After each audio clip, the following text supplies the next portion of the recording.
Okay, thanks everybody for coming. Welcome. So this is our third or fourth presentation today, and now we are welcoming Robert Cheeke, who is a vegan bodybuilder, and he's kind of known as the godfather of vegan bodybuilding, and he's also a local boy from Corvallis, Oregon. So became vegan and built his muscles from the beginning as a vegan when he was starting at 15, when he was skinny and wanted to put on be stronger, and and what he's going to talk to us about today, maybe some of you saw the website, but he's going to teach us to create a consistent program to achieve results in our own muscle building, and eat for nourishment rather than stimulation, save money by eating for efficiency, and a lot more. And he also has a booth. How many people have been at his table? Okay, so yeah, it's right as you walk in from the food court on your right, and he has all his books, although he tells me some are sold out, but he does have his latest, The Impactful Vegan, which he'll be showing us today or talking about. And anyway, I know many of us are very excited to welcome him and listen to his talk, so I'll hand it over. Thank you. Sorry.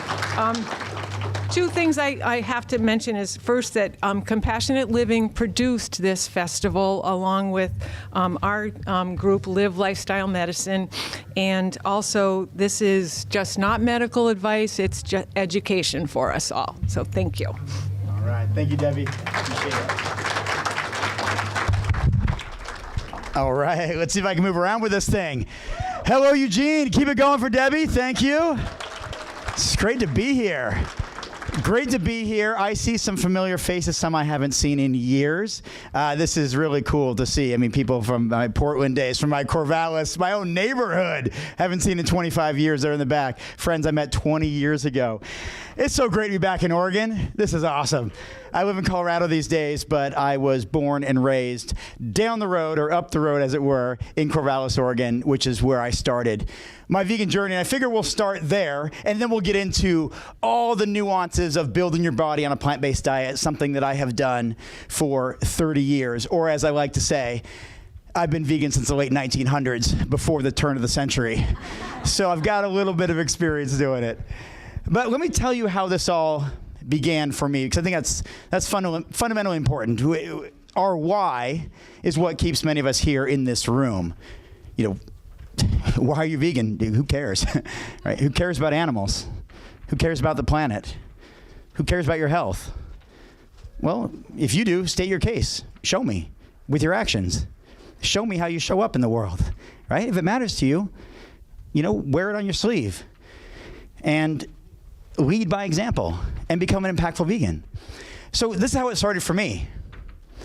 I grew up on a farm in Corvallis, Oregon, on Kiger Island. My parents met in the animal science department. My father was a professor of animal science for 30 years. He traveled around the world. He became a world specialist, actually. He wrote a bunch of textbooks and was one of the best rabbit researchers in the world. And he taught people on 6 continents, traveling around the planet, how to raise animals for food production. He was a specialist in this. My father came from a farming background himself, from a small town in British Columbia, Canada, outside of Victoria. My mother grew up down the road here in Harrisburg, a town that only had a few hundred people at the time when she was growing up in the 40s. And they wanted to raise our family on a farm as well and embrace the 4-H system and raising animals for food, just like they did. Show them at the county fair, sell them at the auction, wash, rinse, repeat over and over again. So that's what I did. I raised farmed animals. As Taylor knows, I had a dairy right next to me, a functioning dairy right next to the farm I was on. There's another dairy down the road. And I got some of those dairy calves to be pets. Some that maybe had birth defects, or they just weren't wanted and were otherwise just going to be slaughtered and turned into food. And so our neighbor asked my parents, would one of your kids want these as a 4-H project? And so I did.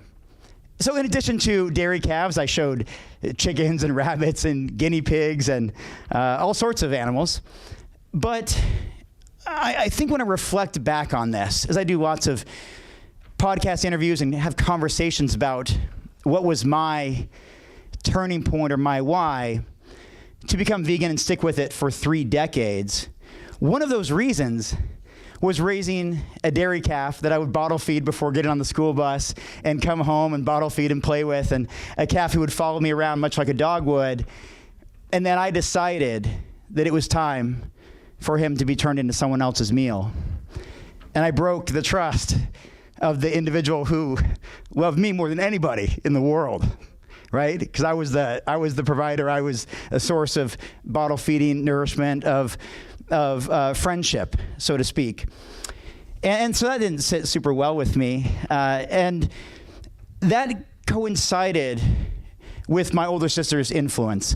I just want to tell this brief story so you know the context of where I got started. My older sister became vegan before I did, sometime in the early 1990s. And she decided to put on an animal rights week at our high school, at Corvallis High School. Much like, yeah, go ahead, clap it up, yeah. Because this fundamentally changed my life forever. My older sister put on an event, kind of like this, but at a high school and back in the 90s, so a lot of black and white print materials and maybe even black and white videos. And I decided on that December day, Wednesday, December 8th, that I would attend this Animal Rights Week to support my older sister, who's 2 years older than me. At the time, honestly, I had no interest in veganism or vegetarianism. I loved eating chickens. I loved eating foods like bacon from pigs.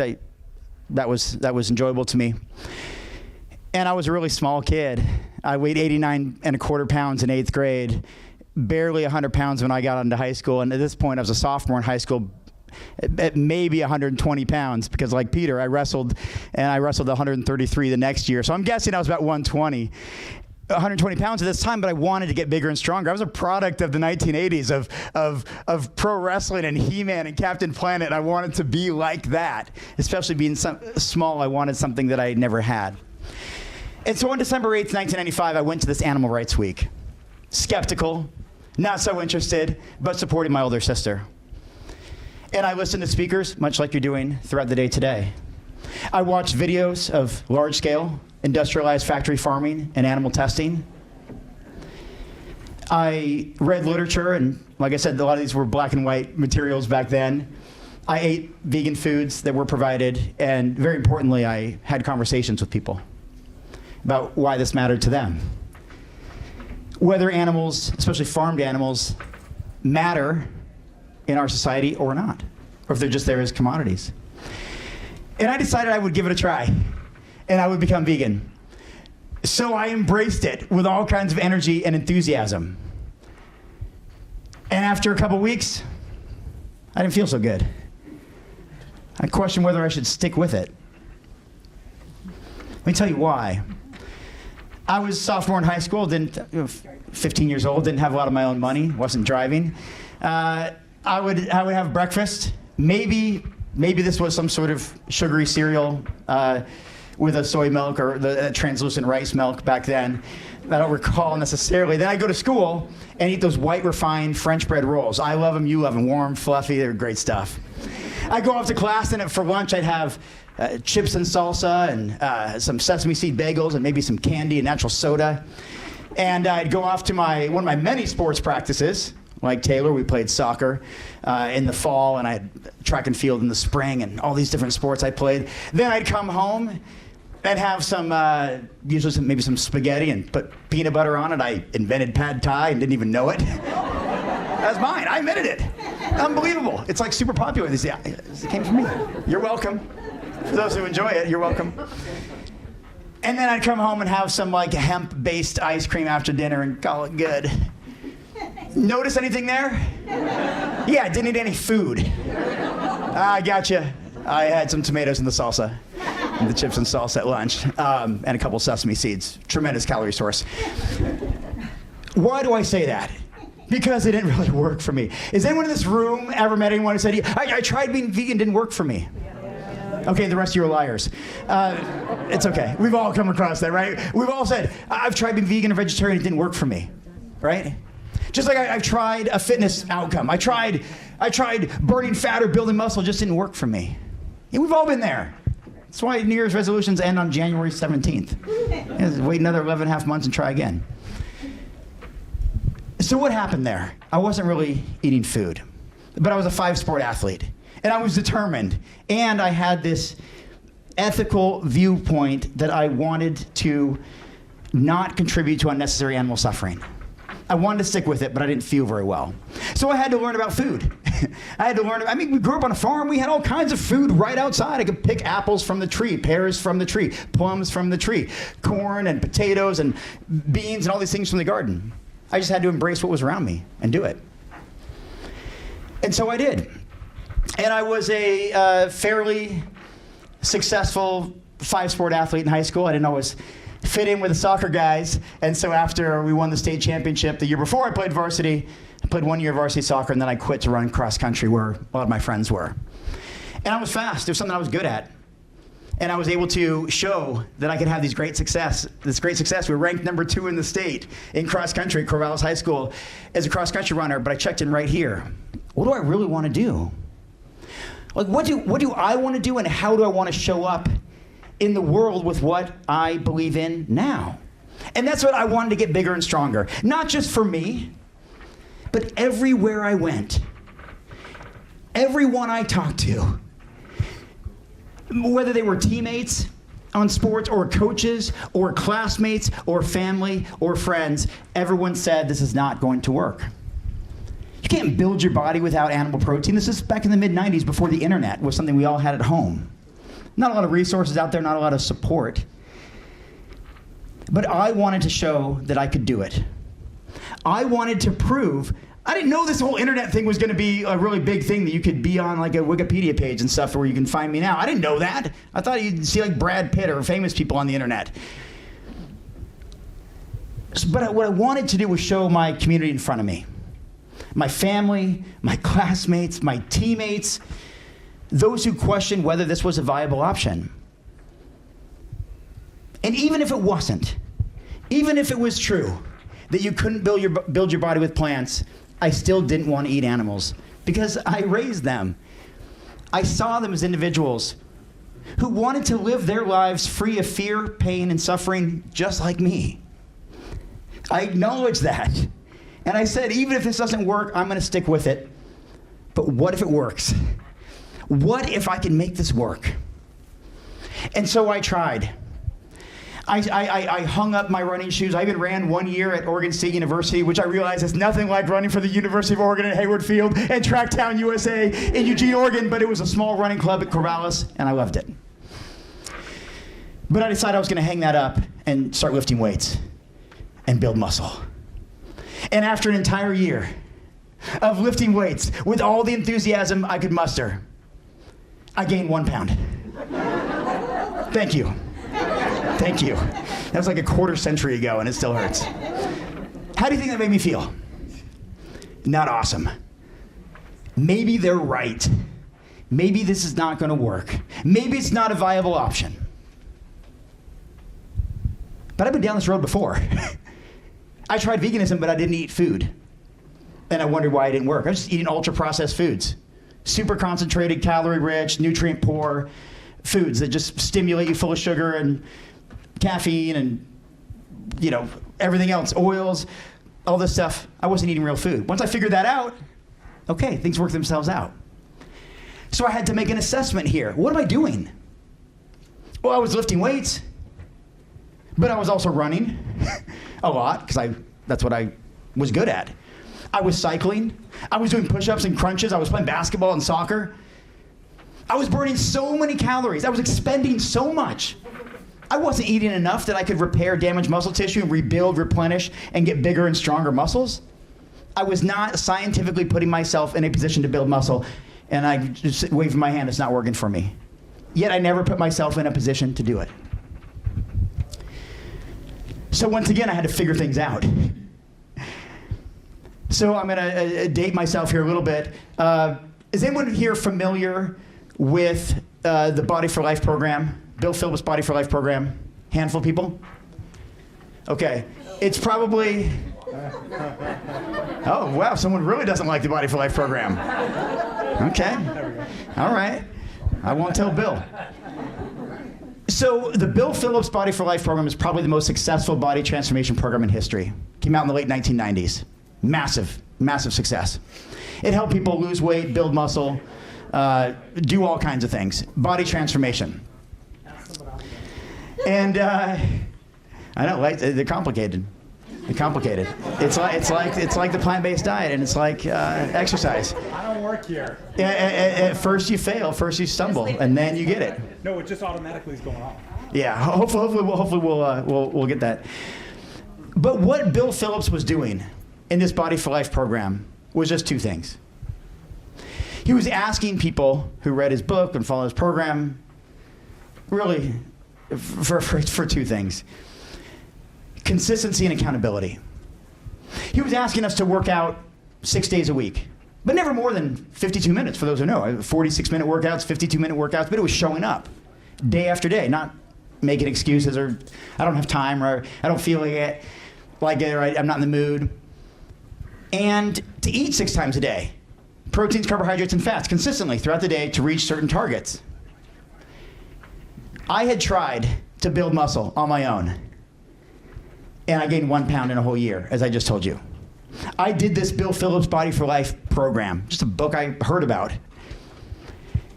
and I gained 19 pounds in 12 weeks. My goal was building muscle, mind you. A lot of people use it to lose weight as well. And I thought, well, if this is working so well, let's keep it going. So I ended up gaining 28 pounds in 10 months, put on another 10 pounds after that, and the next thing I knew, I was a competitive bodybuilder. And the next thing I knew, I was a champion vegan bodybuilder. And the next thing I knew, I was competing at the Natural Bodybuilding World Championships. And the next thing I knew, I was on magazine covers. And the next thing I knew, I was invited to speak in Australia and in China and in the UK and in the Caribbean and throughout Canada and all over the US and really throughout North America. And it started with that understanding of what we need to do to put ourselves in a position to succeed. I imagine if there's anyone here who's run a marathon, you didn't run after day 1 of training, right? You run down the street, and then the next day you run down the street and turn the corner. The next day you go around the corner and down the road a little bit further. The next day, maybe you run over to the park and do a little lap around. And all of a sudden you adapt, you get better, you improve, and you eventually can run a marathon if you put in the work. How does this map on to everybody here and the real world? If there's anybody in this room who has ever had a fitness goal, let's just take the most popular fitness goal in the world. Everyone has it. Everybody wants to either lose weight or burn fat. So we'll just call it fat burning. We've all had this goal one time or another, at least most of us, or we know someone who has, because it is the most popular New Year's resolution. If there's anybody in this room who's had a fitness goal, then clearly, who will show of hands or shout out a number? Clearly, everybody here knows precisely how many calories you expend per day. 4-digit number. Based on your gender, age, height, weight, activity level. You want to throw out a number?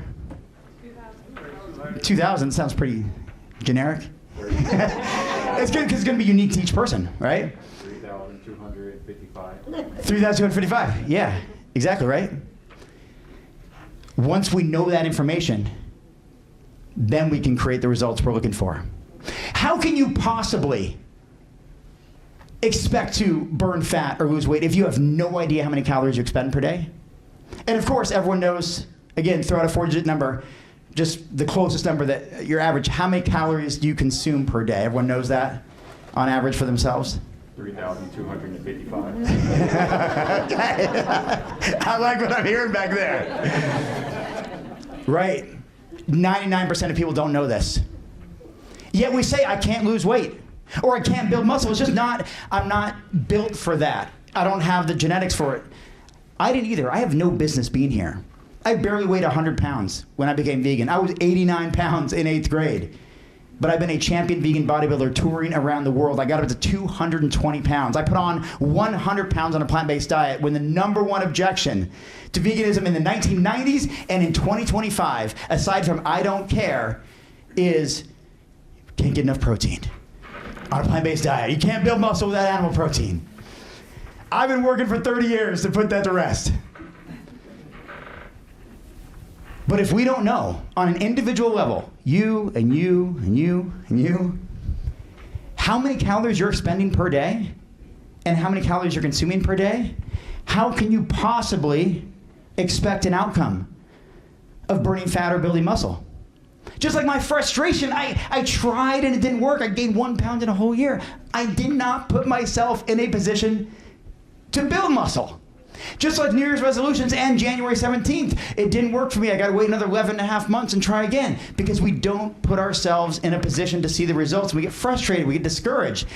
Did you know the average or the typical American has the same New Year's resolution for 10 consecutive years before deciding, you know what, maybe this isn't for me.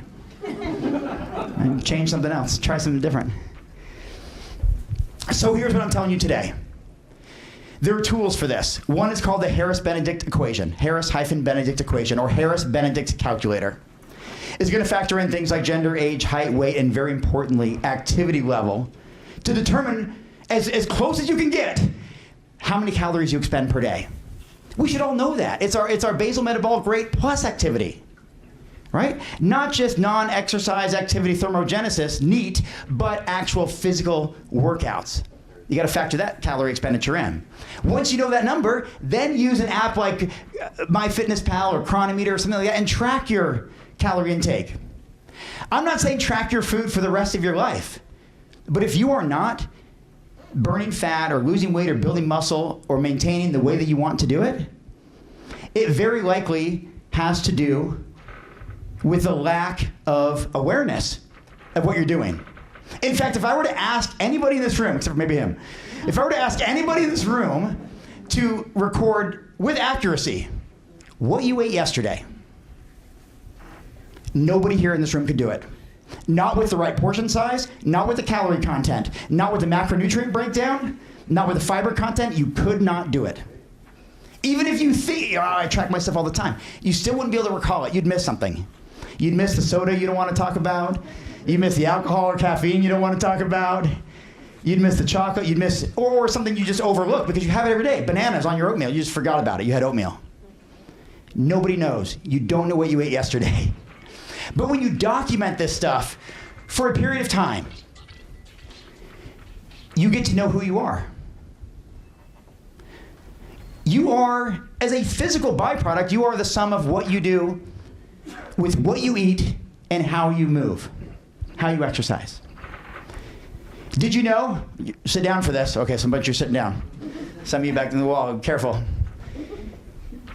Did you know right now the average adult American consumes 3,540 calories per day? I grew up in the 80s, 90s. We talked about a 2,000 calorie diet a lot of times. But back in the 80s, that's when ultra processed foods really started entering the market. And it changed everything. Now we're overfed and undernourished, all of us. The average, that means there's a lot of people eating over 4,000 calories a day. Absolutely. I've been there. Absolutely. There's a lot of people doing that. The average adult American consumes 3,540 calories per person per day. That's inherently not a massive problem, aside it's pretty high excess consumption using resources based on what we actually require for our human bodies. It wouldn't be a problem if not for this. And I'm going to pause right here and say this is not to body shame anyone. But right now, 73.6% of Americans are overweight. 42.5% of Americans are obese. And 1 in 2, every other person you see at the supermarket, at the bank, if anyone still goes to banks, wherever you go to an arena, go to a sporting event, every other person is going to have in their lifetime type 2 diabetes, cancer, heart disease, hypertension, or some other degenerative disease that's going to contribute to early mortality. So it's not to body shame anyone about the habits that we have as a collective society, but to show that there's consequences to these. And we can become statistics. For the first time in 100 years, COVID had something to do with this, but just something to do with it. For the first time in 100 years, our lifespan as Americans has dipped by 2 years. That's a huge chunk, from 78 down to 76 years. And this has a lot to do with our environment. That is why I ask you to take a few days, take a week, and document what you eat throughout that week. Because you will learn so much about yourself. You know what I learned about myself? I've been vegan for 30 years, but the last time I had a salad was in August. Yeah. What I learned was that I was addicted to caffeine. It had control over me. I did not have control over it. Hundreds of milligrams per day, because I had to write it down. Yerba mate, and again, yerba mate again, yerba mate again. Robert, come on now. Learn from yourself. And save myself from myself. You will learn so much about yourself. The foods that you eat, the ones that you might be mildly addicted to, the foods that you don't eat. How am I up here with a microphone as a vegan for decades, but I don't eat salad greens, when I know that per calorie, they have the most nutrient density of any food on the planet? Because I had to learn that about myself. And then once you learn that, you got to take action. So there's a lot of people here that have health and fitness goals. What are you doing with those? How do you show up day after day to fit those into your lifestyle? We all have 1,440 minutes each day. As I mentioned, Bill Phillips and the Body for Life program, the most successful body transformation program in history, was only asking for 40 minutes of our time each day. Go get a workout in. Yeah, 1,400 other minutes to do whatever you want. But show up today for yourself, for your health, for longevity. The best thing that we can do is incorporate resistance weight training. Build more muscle, create greater bone density, reduce the risk of injury by being stronger, help with everything from memory to strength to preventing injuries, to be more effective at burning fat by carrying more muscle, to also burning fat from those workouts as well, to all the other mood-enhancing benefits and all the things that come with progress with resistance weight training. But we can't put in all this work, do all this weight training, and then feed ourselves low-quality food. I already told you we're all overfed and undernourished. I told you how many calories we consume collectively. But I've got a few other things. Make sure you're sitting down for this. Okay, some of you in the back your knees are about to go out. Right now, we eat most of our calories, those 3,540, up to 85% of them from processed foods and animal protein. 15% of the rest of our diet is fruits, vegetables, grains, legumes, nuts, and seeds. How your knees feeling now? We are obsessed with ultra-processed foods that are around every street corner. They're tasty, they're affordable, they're convenient, they're deep fried, covered in sugar, oil, and salt. We can't get enough of them. But what that means is now that makes up anywhere from 70 to 85% of our total calorie intake. What is that going to do for our health? When we learn that many of those foods contain excess amounts of dietary cholesterol, saturated fat, class 1 or class 2A carcinogens, super excess calories that make it almost impossible to lose weight. You almost can't do it. You almost can't exercise enough to outwork all those excess calories. And on top of that, we know that there's 64 times more antioxidants in plants than animal foods. 97% of us, including those in this room, don't consume enough fiber. Fiber is only found in plants. One of the Achilles heels of the American and North American and Western diet is cholesterol, which is only found in animal protein, animal-based foods. And when you add that to our new normal, that we spend 97% of our time indoors, which is a little bit indicative of our inactivity. We don't move anymore. And we eat 3,500 calories a day. And you want to know where those come from? 80% of Americans in survey admit to or say that they eat fast food once a week. 37% of Americans eat fast food every day. 20% of Americans eat at least one meal in their car per day, which suggests perhaps a fast food meal. And you know that expression, you can't outwork a bad diet, or can't out-exercise a bad diet? You know why that is? Because you would have to do hours and hours of exercise to offset the calories consumed from a fast food meal. And you don't have the energy to do it. And even if you did, you would exercise for these hours and then you'd be hungry because you exercise for hours and you would just eat more. So what we need to do is reduce consumption of ultra-processed foods and animal protein as much as possible. So how do we do that? Let's look at the calorie density scale for a moment. I'm sure some of you are familiar with this, others it might blow your mind. On one end of the calorie density scale, the very lowest end, leafy green vegetables, they have 60 to 100 calories per pound. Let's just go with 100. Let's round up. Let's give them more credit. 100 calories per pound in leafy greens. Oil and other pure fats, 4,000 calories per pound. So 40-time difference. So when you eat a salad and cover it with an oily dressing, you could be eating more calories than a burger or pizza, but you think because it's a salad, it's good for me. And I haven't had one since August, so I don't even know. I don't know what salad tastes like. Kidding me? Let us try that.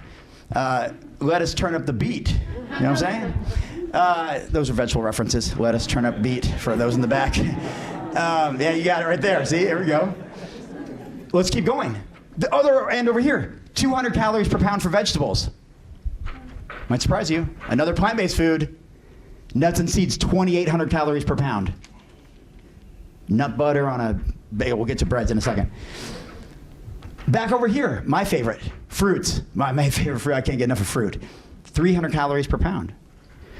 Processed foods, pastries, whatever, crackers, chips, 2,300 calories per pound. You get the idea here? Let's keep going. It's fundamental. Fundamentally important. Potatoes, rice, beans, lentils, legumes, all those foods, about 500 calories per pound. Pretty awesome. Good fuel source, carbohydrate fuel, fiber, protein, energy. That's great. Animal protein starts at 1,000 calories per pound and goes up from there. And comes with a lot of baggage, right? We talk about the dietary cholesterol, the lack of fiber, the saturated fat, the oftentimes class 1 or class 2A carcinogens, the artery clogging stuff, the damaging of endothelial cells, our artery walls. But when you just look at it from a calorie perspective, how could anybody expect to lose weight or increase their fitness, drop body fat, when they're eating a diet of animal protein and processed foods? You can't physically do it. You can't exercise enough to do it, because we have to look at I was hoping to talk about a little story about protein. We might have time. But we have to look at the protein package. Is anyone familiar with this concept of protein package? I'm not talking about the plastic it comes in, but how we mostly consume protein. Many times in Western society, we consume protein from meat, from animal sources. And that often comes smothered in cheese, which is like 1,700 calories per pound or something like that, and covered with a white refined bun on top that's buttered at 4,000 calories per pound for butter, with a dairy-based or egg-based mayonnaise sauce dripping on there. All right. And then fried and grilled and deep fried, covered in oil. Okay, now I've got this 1,500 calorie meal. Give me some fries on the side. Give me a drink to wash it down. 2,000 calories. That's my daily calorie intake in one meal. The problem with the protein package, when it's animal protein, when it's plant-based protein, the package of tofu, Oh, it helps, fight cancer. It's good for your heart. It's got a high concentration of plant-based protein that's been shown in studies to be as effective at building muscle as those who are eating meat in clinical trials for men and women. Without the cholesterol, without as much fat, without the environmental damage, without the slaughtering of animals, a food that is super healthy, that people have been eating for thousands of years, especially in some of the fittest, trimmest societies in the world. Great protein source. But without all that baggage, sign me up. Sign me up. You know the most nutrients per penny that you can get for any food? And we talk about cost effectiveness and total nourishment for bang for your buck. I wrote a 35-page paper on this with about 10 citations, including all kinds of USDA resources and all these all these places that determine these kind of factors and our authorities in this area. Any guesses? Bananas without cabbage, who said lentils? The mighty lentil. Yeah, there you go. Round of applause for the mighty lentil. Most bang for your buck. But who wants to eat them? Nobody cares. Yeah, go tell your friends now. Go tell your friends eat some lentils. Right. So a plant-based diet doesn't have to be expensive. Doesn't have to be elitist. Doesn't have to be exclusive. You know what the other cheapest foods were? Other beans, rice, and oats. Not that expensive. And great sources of fiber and carbohydrate fuel and lacking cholesterol and help you feel full and energized and all this stuff. But it's got to make it into our diet or else it doesn't do any good. Is anyone here familiar with the Andy score? The aggregate nutrient density index? There's another thing to take home message here. Joel Fuhrman's Andy score, aggregate nutrient density index. He uses about 37 different factors to determine the most nutrients per calorie of foods. He has some of the equation like health equals nutrients divided by calories. At the very top, again, I talked about price earlier, lentil, so don't get thrown off by that. That wasn't the most nutrients, it was nutrients per the cost. But nutrients per calorie is what we're talking about here. Most nutrients per calorie. They have a score of 1,000, the highest you can get, the Andy score. Any idea? Oh, wait, I just like hearing. Keep talking. Keep talking. Yeah, I like it. Oh, I get a drink of water here. Keep talking. Sweet potato? Kiwi.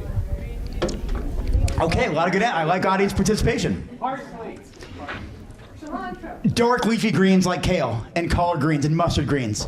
Dark leafy green vegetables. Based on, 37 points of criteria. Maybe it's 34 points. I stand corrected. But anyway, it's 30-something points of criteria, which how many antioxidants do they have? How much fiber, vitamin and mineral content, dietary cholesterol, toxins, all these different factors, nitric oxide. So Fuhrman's got this Andy score. At the very top are dark leafy greens.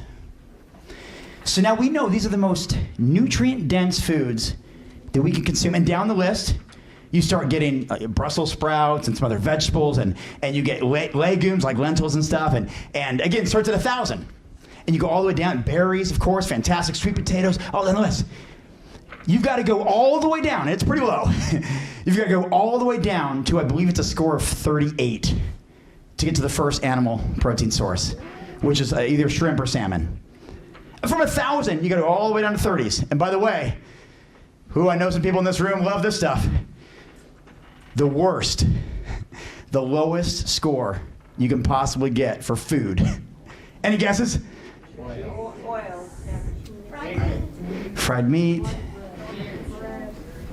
Bread, cheese. Okay, food / beverage. Unnecessary beverages, actually. Soda and chips. Soda and chips are the worst. No nutrient score at all, basically. A score of 1. 1 and one's a score of like 5. There's like a tiny bit of something in the chip, maybe a piece of corn in it or something like that. But what do we eat as a society? When we watch football on every given Sunday, when we watch sporting events, when we go to the movies or to the game, or when we have friends over, or when we're socializing, or when we're bored, or when we get something that's cheap because it's in every gas station, it's in every grocery store, it dominates the aisles, has bright colors, we're drawn to it. Chips and soda, chips and soda. It goes back to what I was asking you earlier. What do you eat? Because you are the sum of what you eat and how you move. As far as how our bodies are inside and out. The damage that's going on inside, or the health promoting that's going on inside and outside. Many of us, without knowing it, are consuming a whole lot of chips, a whole lot of fried food, a lot of soda, a lot of caffeine, a lot of alcohol, and we don't know it because no one's asked us to document this. I'll tell you a quick story as I run short on time here. I have so many stories. There's so many I'd like to share, but one I will share just because it just happened. I have spent the past decade weighing over 200 pounds. I know it's a weird thing to be proud of, but like I was so small. You know, growing up, I wanted to get bigger and stronger, and I did. I became quite strong for a while, at least strong for me.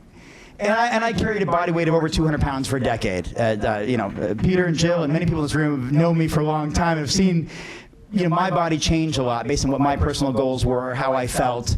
When I went on the Rich Roll podcast, one of the biggest podcasts in the world, I wanted to be 220 pounds because that would signify the moment I gained 100 pounds on a plant-based diet, which I know is not the American dream, but it was my dream. And when you got a dream, you got to protect it. Right? Pursuit of happiness. You got a dream, you got to protect it. I put on 100 pounds. Pride. Right? But guess what? I was a former champion athlete. I didn't even tell you because, keep it quiet, right? I was champion runner, champion soccer player, champion basketball player, champion bodybuilder. I'm pretty good at athletics. And then I became obese. Like clinically obese. The last couple of years, during COVID especially. 220 pounds, and I wasn't, or 223, and I wasn't actually doing much aside from lifting some heavy weights and barely burning any calories. I'm burning more calories walking across the stage than I was doing back then. I was obese. Got blood work done, here I was, this face of vegan fitness, a godfather of vegan bodybuilding, been doing this longer than most. And my blood work wasn't good. I didn't want to talk about it, kept it quiet. I want to save animals, right? I want to talk about it. But it wasn't veganism, it was me. It was me. I'm going on a slight tangent here because I wasn't going to tell this story, but I will real quick. Hold on, I'm going to tell the story in a second. Some years back, I had a pretty bad spine accident as a result. Well, I heard it back in 1996, track and field thing where I hurt my spine in high school, but then it keeps flaring up. Crystal knows this, flares up over and over and over. But I had a really bad one where I couldn't stand up for about 5 days. I literally just crawled to the bathroom or just stopped eating and drinking. My wife had to help put socks on and things like that. I remember even being in a crosswalk with our 10-pound chihuahua. I couldn't even pick him up if a car was coming. It was tough. For 5 months, I didn't exercise. Injured spine. But I was so proud of being this 200-pound bodybuilder that I kept eating that way, even though I stopped exercising. It was one frozen vegan burrito after another after another. I was writing books. I just kind of was sitting in the chair. My wife would bring food to me. I wasn't burning calories. And I became obese. I don't have a lot of photos from that time, but I have some, and it's pretty interesting to look at. But I was a product of my environment. I stopped exercising, and I ate all kinds of processed foods, even though I had just written a book about eating only plant-based whole foods, endorsed by Dr. Campbell and Esselstyn. But I was a product of my environment. I was depressed for the first time in my life. I was eating ultra-processed foods to feel better. I couldn't exercise. My spine was damaged, herniated discs in multiple areas in my lower lumbar spine. And I was pretty bummed out. And that emotional eating led to a certain result. We've all been there, every single one of us. About a year and a half ago, before I went on a trip to Thailand with this classic character in the back, my friend who actually got me into the sport of bodybuilding a quarter century ago, he's in the back there, Jordan. I didn't realize that. Yeah, give it up for Jordan. I wouldn't be doing any of this if it wasn't for him. And I mean that. Jordan in the back, he got me into the sport of bodybuilding, which changed my life forever. And he's helped me with all my books, including my New York Times bestseller. I couldn't do this without Jordan, so shout out to Jordan and much gratitude and appreciation. But I was once again 212 pounds last year. Again, I was feeling strong, but I would even walk by my car, walking by cars, walking the dog, and just see I had this, a big gut. I was so proud of bulking up again, 220 pounds, 215 pounds, that I became obese again. Like, man, Robert, when will you learn? And so I went on a fat loss challenge. And this is what happened. Again, for anyone who wants to apply some of these strategies into your life, this maybe in the final few minutes here could be helpful. I tracked my calorie intake and saw that it was between 3,000 and 4,000 calories a day of all vegan foods, processed and non-processed. And I looked at what I was doing with exercise expenditure, mostly sitting on machines and lifting weights and playing around on my phone in between sets. And I started this new program where I went in a calorie deficit. So again, mine was a little bit more extreme, but I'll be transparent with you. I went from eating 3,500 calories a day down to 2,300 calories a day. Again, still above a 2,000 calorie threshold that many people will strive for. I just had to be mindful. Stop eating the 440 calorie cookie, vegan Lenny and Larry's protein cookie. That's a quarter of my daily intake. You kidding me? While I check my email? Man, that's not fun at all. You got like 4 bananas instead, or 2 big bowls of fruit, all kinds of stuff, right? Or salad without all the dressing, or salad this big with the dressing. I started eating 2,300 calories a day. That's pretty big, 1,200 calorie deficit. I recognize that. I was hungry at first. But weight started coming off, because that's how science works. I'm just not consuming the calories, and my body's not hanging on to them. So weight's coming off. Okay, that's good. I started 212 pounds. And then I was working with a coach at the time, and he said, okay, I want you to start, now that you're physically able to, Robert, I was getting winded going upstairs, even though I'm a former champion athlete, start doing some cardiovascular training, like, elliptical. I don't like elliptical. I don't like that. So I'll do the bike instead. Then I can check my email. Obsessive, compulsive workaholic over here. So I could check my email while I rode the bike. Turns out I'm pretty obsessed with my email, so I bike for an hour and a half at a time sometimes. But what happened was I started burning more calories doing that. And then I got this little gift on my wrist here.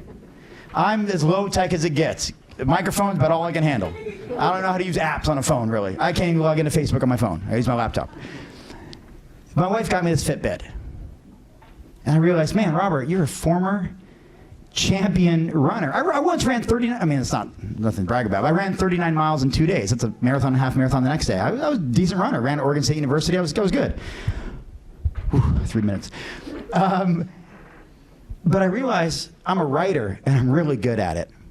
I've written 6 books. I'm working on 3 new books right now. I'm really good at it. But I'm also really good at sitting. It's art. I mastered it. Mastered the art of sitting. So I was only walking a few thousand steps a day. And then I started paying attention to this little Fitbit thing. And I started walking 10,000 steps a day. Like drinking 8 glasses of water. But why do the minimum? Why stop at 10,000? Yeah, exactly. What happened? Yeah, I went to 15,000. And then 20,000 a day. And some days over 30,000. But this wasn't excessive. I was walking while I'm having a phone call with my parents. Walking the dog more than just once. I was walking in between sets. I would do a set of bench press and then walk around for a couple minutes during that recovery. I've walked, I just checked, just about 4,000 steps on the stage right here in 44 minutes. Exactly. Thank you. And only 1 drink of water, mind you. It's a bubbly one. I don't want too much of that. What happened? Calorie deficit every day. And I stuck to it. I tracked it every day. Incorporate just a couple days of cardiovascular training. And I started walking. Lost 27 pounds in under 4 months. Got down from 212 to 185, and I felt fit. And it was great. And I did it in a short amount of time. Now that's a little more, I wouldn't recommend going that fast. I would do maybe a 500 calorie deficit or 400 calorie deficit a day. You can certainly lose weight slower. But again, it was a product of my environment and of my actions. I wanted to tell you today a history of our obsession with protein. I have this great story about that. A 30-second summary is about how we discovered in 1838, and it was like the stuff of life itself, and how we first started fencing in animals in the 1800s, and then chickens. We first started industrialized factory farming in the 1920s, and then microwaves came out in 1945, and TV dinners in the 50s, and diners and fast food in the 1960s, and we were obsessed with protein intake and animal protein as the source, and it got out of hand. We're now 73.6% of us are overweight, half of us are obese, and that's not to body shame anyone. We're a product of our environment. We have fast food and concentrated calories on every corner, and we can't get enough of it unless we say enough is enough and we try something different. I'm going to leave you with something today. We are exactly at the stopping time, but it's a quote I leave everywhere I go, and I hope to get the opportunity to speak to audiences like this again in my native home state of Oregon in the future. But I want you to think about this because this quote fundamentally changed my life as well. So I actually take it quite seriously. It's a quote from H. Jackson Brown Jr., who said, 20 years from now, you will be more disappointed by the things you didn't do than by the things that you did do. All the opportunities you had to change diet, change lifestyle, start following exercise or some sort of passion or interest, or pursue something meaningful like writing a book or exercising or burning fat or committing to something or higher education or whatever it is, we're more disappointed by the things we didn't do. The things we didn't say, the actions we didn't take, than by the things that we did do. So my challenge to you as I leave you here today is to find what tugs at your heart. I told you my why at the beginning. I wanted to make a difference in the lives of animals, and for me that vehicle was fitness. That I could show people that I could build my body without animal protein. I did it. And I did it for decades. And I have no business writing books. I don't have a degree in English or even a degree. And that's true. And I became one of the most prolific self-published authors in America, to the point that I landed a book deal with the world's second largest publisher and became an instant New York Times bestseller with The Plant-Based Athlete. It's also #1 international bestseller, and it's published in 8 languages worldwide. Thank you in the front. I only say that to say that everybody here is more capable than you're aware of, whether it's fitness related or health related or something you want to do to help reduce animal suffering and promote veganism or become an impactful vegan. You have so much to offer when you step into your own greatness and find the reasons why you're doing it. So I want you to answer the call, what tugs at your heart, and take some of that homework from today's call, or I'm on a Zoom call right now. Take away some of those messages today. Spend a few days documenting what you eat, become aware of who you are, and focus on the foods that provide the most nourishment, the exercises that produce the greatest return on investment, which is resistance weight training with weights, and incorporate that on a regular basis and watch your life change in the ways that you want it to and achieve desired results. Thank you so much for your time today. I'm over time now.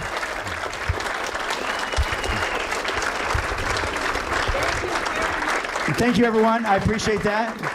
These are my latest books, and if I could just say one thing, I am so fortunate. I have a woman named Deborah who read The Impactful Vegan, changed her life. She decided to create an organization that I'm like the face of right now called Plant Powered Foundation, and she's funding the ability for me to sell that book, hardcover, been out for 9 months, for only $5 because she's covering the rest of it. It's at my booth. We've never done that before. We only did it last week in Denver. Worked really, really well. She's funding that effort. So that book is $20.16 on Amazon. $20 normally at the booth, but it's $5 today while supplies last. It's a wonderful book, and I thank you so much for your time today. Appreciate you. Thank you, Deborah.